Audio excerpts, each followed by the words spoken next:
এখন আমরা 7 নম্বর অঙ্কের সমাধানটা করব। এখানে দেওয়া আছে 2 to the power n plus 4 minus 4 into 2 to the power n plus 1 divided by 2 to the power n plus 2 ভাগ 2। তো আমাদের এইসব অঙ্কের মূল টার্গেটই থাকে যে বেসগুলো এক করতে হয়। তো এখানে 2 to the power n plus 4 আছে, কিন্তু আবার মাইনাস আছে। তো এই মাইনাসটা থাকার কারণে কিন্তু আমাদের একটু অসুবিধা হচ্ছে। এই কারণে কিন্তু এর সাথে এগুলোর কিন্তু ওই বেস সূত্র দিয়ে কাজ করে না। তো আমরা কি করব, এটাকে আলাদা হিসেবে রাখতে হবে। 2 to the power n plus 4 আলাদা রেখে দিই, মাইনাস। এখন 4 কে যদি আমরা কোনোভাবে 2 এর পাওয়ার আকারে প্রকাশ করতে পারি, তাহলে কিন্তু এটার সাথে এর একটা কাজ করা যাবে। তো 4 কে আমরা কি লিখতে পারি, 2 square into 2 to the power n plus 1 divided by, তো এটাকে কিন্তু আমরা কাজ করতে পারি, যেহেতু 2 to the power n plus 2 ভাগ 2, মানে দুইটা কিন্তু বেস একই রকম আছে। তো দুইটা বেসের পরিবর্তে আমরা একটা বেস লিখবো, আর পাওয়ার গুলো কি দিবে, বিয়োগ।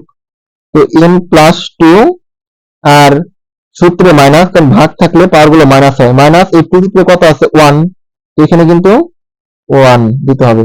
তো অনেকের কনফিউজড, এখানে আমরা এইভাবে করলাম কেন। মনে রাখতে হবে a to the power n divided by a to the power n is equal to a to the power m minus n। তো এটা আবার কিন্তু এইভাবে থাকতে পারে, a to the power m ভাগ a to the power n। তো এটার পরিবর্তে আমরা লিখতে পারি a to the power m minus n।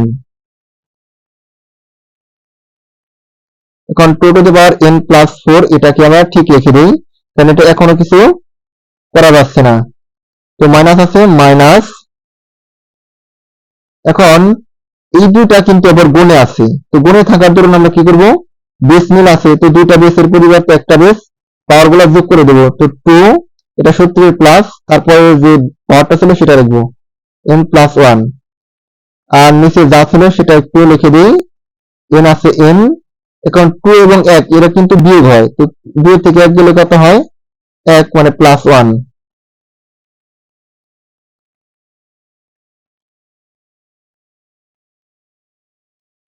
এখন 2 to the power n plus 4 ঠিক রেখে দিই, মাইনাস। এটা কিভাবে লেখা যায়, 2, nটাকে আমরা একটু সামনে নিয়ে আসি। মনে রাখতে হবে চিহ্ন মানে চিহ্নটা ঠিক রেখে একটা জিনিসকে আমরা কিন্তু যে কোনো জায়গায় নিতে পারি। তো n এর আগে প্লাস আছে, তো সামনে নিয়ে আসলে সেই প্লাসই হয়, প্লাস দেওয়ার দরকার নেই। 2 এবং 1 যোগ হয়, কারণ 2 এর সামনে প্লাস, 1 এর সামনে প্লাস, চিহ্ন একরকম থাকলে যোগ করতে হয়। তো 2 আর কি কত, 3, যেহেতু উভয়ের সামনে প্লাস ছিল সেই প্লাসটা দিতে হবে, নিচে 2 পাওয়ার n প্লাস 1। এখন এইখানে কিন্তু মাইনাস আছে, যদি মাইনাসটা না থাকতো আমরা কিন্তু সেই সূচকের সূত্র অ্যাপ্লাই করতে পারতাম। তো মাইনাস থাকার কারণে আমাদের একটু অসুবিধা পড়তে হচ্ছে, এজন্য আমরা কি করতে হবে, এটা একটু ভাঙতে হবে। তো এটা মনে রাখি, e two the power m into e two the power n is equal two কি লিখতে পারি, e two the power m plus n।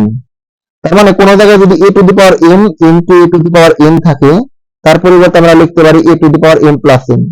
আবার উল্টো ভাবে যদি কোনো জায়গায় আমরা e two the power m plus n দেখি, সেটার পরিবর্তে কিন্তু আমরা ভেঙে লিখতে পারি e two the power m into e two the power n, মানে প্রয়োজনের সুবিধার্থে আর কি। তো এখানে কিন্তু আমাদের e two the power m plus n আছে, তো আমরা একটু ভেঙে লিখি, 2 to the power n into 2 to the power 4 minus, এটাকে কিন্তু ভেঙে লিখতে পারি 2 টু দি পাওয়ার n ভাগ প্লাসের কারণে এখানে ইনটু 2 টু দি পাওয়ার 3, মানে এই সূত্র অনুযায়ী। আর নিচে যা ছিল সেটাই লিখে দিই, 2 to the power n plus 1।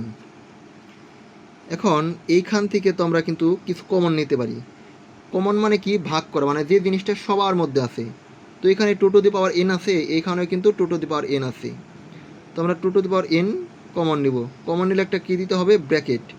তো 2 টু দি পাওয়ার n যেহেতু আমরা কমন নিয়ে আসছি, এখানে আমাদের কি রয়ে গেল, 2 টু দি পাওয়ার 4, এখানে কি চিহ্ন আছে, minus. 2 to the power n কিন্তু আমরা কমন হিসেবে নিয়ে আসছি, তো এখানে রয়ে গেল কি, 2 কিউব। আর নিচে যা ছিল আমরা সেটাকেই লিখে দিই।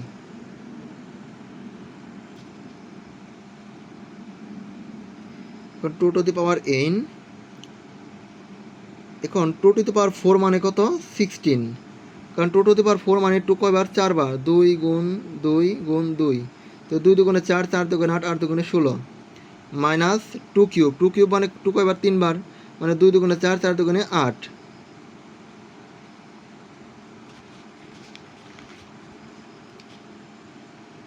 আর নিচে ছিল কত 2 পাওয়ার n প্লাস 1, তো এটাকে আমরা এভাবে কিন্তু লিখতে পারি 2 পাওয়ার n ইন্টু 2 পাওয়ার 1, মানে এই সূত্র অ্যাপ্লাই করে আর কি।